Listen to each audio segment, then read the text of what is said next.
ভারত তো দূরের কথা, আমেরিকা আমাদের সাথে টিকবে না ইনশাআল্লাহ। আমরা বলছি 4 দিনের মধ্যে আমরা কলকাতা হোল করে নেব। মুরব্বি মুরব্বি বলছি কাকা, আপনি যে কথাগুলো বলছেন না, এই আপনাদের এই ঢাকা শহর আর ঢাকা থাকবে না, উন্মুক্ত হয়ে যাবে। ঢাকা শহরকে ভাসিয়ে দিতে আমাদের 10 সেকেন্ডও সময় লাগবে না। দেব নাকি ফারাক্কার বীজ খুলে? আরে কিছুদিন আগে আপনারা কান্নাকাটি করছিলেন না পায়ে ধরে, ইন্ডিয়া ফারাক্কার জল ছেড়েছে, আমাদের এই ডুবে যাচ্ছে, ওই ডুবে যাচ্ছে, সেই ডুবে যাচ্ছে। তা বলছি দেব নাকি? এই শীতের সময় একটু ভিজবেন। আপনাদের শিক্ষাটা মনে হয় মাদ্রাসা থেকে, কারণ মাদ্রাসা থেকে না এই ধরনেরই শিক্ষা দেওয়া হয়, কেটে দেব, মেরে দেব, দখল করে নেব। কোনো ভালো শিক্ষা স্থান থেকে, ভালো স্কুল থেকে এই ধরনের শিক্ষা দেওয়া হয় না। যদি 30 লাখ ছাত্র জনতা যোগ হয়, তাহলে ভারত তো দূরের কথা, আমেরিকা আমাদের সাথে টিকবে না ইনশাআল্লাহ। আমি মেজর শরীফ। কিছুদিন আগে আপনি ভারতে এসেছিলেন না?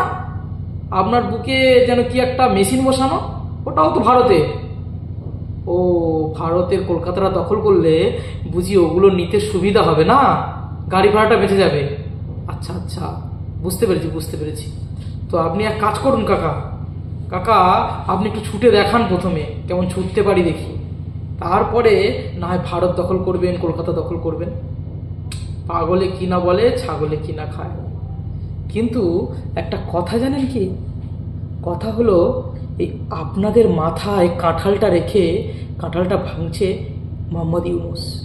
মোহাম্মদ ইউনুসের বহুদিনের ইচ্ছা সে বাংলাদেশের রাষ্ট্রপতি হবে, এবং গোটা বিশ্বের কাছে রাষ্ট্রপতি হলে তার একটা নজির থেকে যাবে। আর যেহেতু বাংলাদেশের অর্থস্ফীতি এত বেশি, মুদ্রাস্ফীতি এত বেশি হয়ে গেছে, জিনিসপত্রের দাম এত বেড়ে গেছে, তাই এই সমস্ত জায়গা থেকে আপনাদেরকে দৃষ্টিকোণটা ঘোরানোর জন্য আজকের এই পরিস্থিতি সৃষ্টি করছে। নাহলে কিছুদিনের মধ্যে দেখুন, বাংলাদেশে যে জিনিসপত্রের দাম 8 থেকে 10% হারে বেড়েছে, এইভাবে যদি ক্রমাগত বাড়তে থাকে, তাহলে আগামী দিনে বাংলাদেশ কিন্তু পাকিস্তানের মতো হাতে বাটে নিয়ে গোটা বিশ্বের দ্বারে দ্বারে ভিক্ষা করবে। অলরেডি বাংলাদেশকে বিশ্ব ব্যাংক থেকে ঋণ দেওয়ার কথা মানা করে দিয়েছে তারা। তো আগামী দিনে আপনাদের পরিস্থিতি কী হবে বুঝতে পারছেন? ভারত যদি আপনাদেরকে অর্থনৈতিকভাবে বয়কট করে এবং সমস্ত পণ্য পাঠানো বন্ধ করে, তাহলে আপনাদের দেশে স্পেন থেকে আলু আসবে, কিন্তু সেই আলুর দাম কত হবে জানেন? 700 থেকে 800 টাকা কেজি। তাহলে ভেবে দেখেছেন সাধারণ মানুষের কি পরিণতি হবে? তাই সমস্ত জিনিসটাকে ঘুরিয়ে দেওয়ার জন্য, আপনাদের অর্থনীতিটা যাতে এত বেড়ে যাচ্ছে, যাতে ইউনিট সরকারের উপর চাপ না পড়ে, সেই জন্য এই হিন্দু নিধন যজ্ঞ মেতেছে। তাই আপনাদেরকে বলি, বিষয়টি বন্ধ করুন। নাহলে আমাদের পশ্চিমবঙ্গের যে 10 কোটি জনতা আছে না, এরা যদি প্রত্যেকটা বর্ডারের কাছে গিয়ে মানববন্ধন তৈরি করে বা বর্ডারের কাছে গিয়ে যদি প্রতিরোধ করে তোলে, আপনারা একটাও কিছু পাবেন না, না খেতে পেয়ে মরে যাবেন। ঠিক আছে?